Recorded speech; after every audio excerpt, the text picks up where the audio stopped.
एक शहर के पास एक छोटे से गांव में एक स्त्री रहती थी जिसका नाम था अदिसा। वह हर सुबह जंगल से सूखी लकड़ियां इकट्ठा करती और उन्हें शहर के बाजार में बेचने जाती। एक दिन जब वह लकड़ियां लेकर शहर जा रही थी तो रास्ते में उसकी बचपन की सहेली सुमित्रा मिल गई, जो बाजार से अनाज खरीदकर लौट रही थी। दोनों सहेलियां बरसों बाद मिली थीं, इसीलिए बहुत प्रेम से गले मिली और पास के आम के पेड़ के नीचे बैठकर बातें करने लगी। घर की, बच्चों की, पतियों की और अपने दिन भर की मेहनत की। अदिसा ने कहा, हम औरतें दिन रात काम करती हैं, लकड़ी ढोती हैं, खाना बनाती हैं, बच्चों को पालती हैं, फिर भी सारे ऊंचे पद हमेशा मर्दों को ही क्यों मिलते हैं? क्या हमने कभी किसी महिला को महल का सलाहकार बनते देखा है?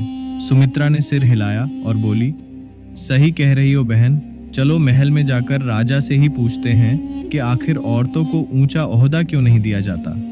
अगले दिन वे दोनों बुटुआ के शानदार राजमहल पहुंची। महल हाथी के दांत और सोने से सजाया गया था और हर कोने पर सैनिक खड़े थे।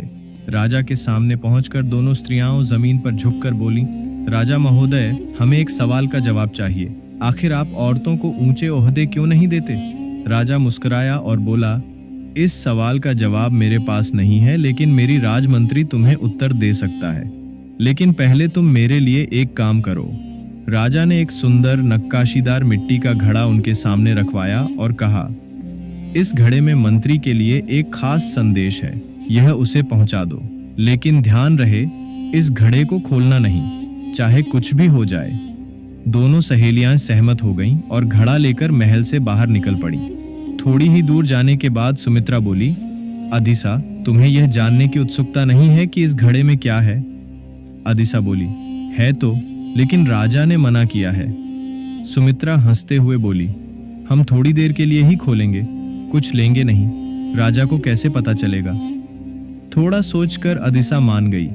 उन्होंने घड़े को एक पेड़ की छांव में रखा और जैसे ही उसका ढक्कन खोला, एक नीली और सुनहरी पंखों वाली चिड़िया फुर्र से उड़कर आसमान में लहराती हुई महल की ओर चली गई।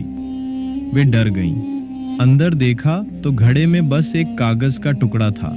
उस पर लिखा था, क्योंकि औरतें अभी तक भरोसे की परीक्षा में पास नहीं हुई। अब उन्हें समझ में आ गया कि राजा ने यह क्यों कहा था। यह कोई संदेश नहीं था, बल्कि एक परीक्षा थी और वे दोनों अनजाने में उस परीक्षा में असफल हो गई थीं। सुमित्रा और अदिसा शर्मिंदा तो हुईं, लेकिन उन्होंने हार नहीं मानी।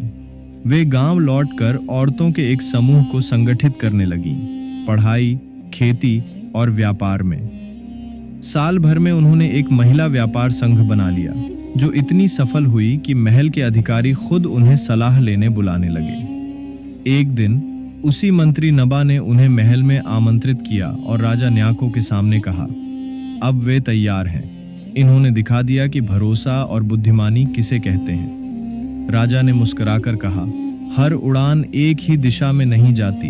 अब वक्त है कि औरतें भी पंख फैलाएं।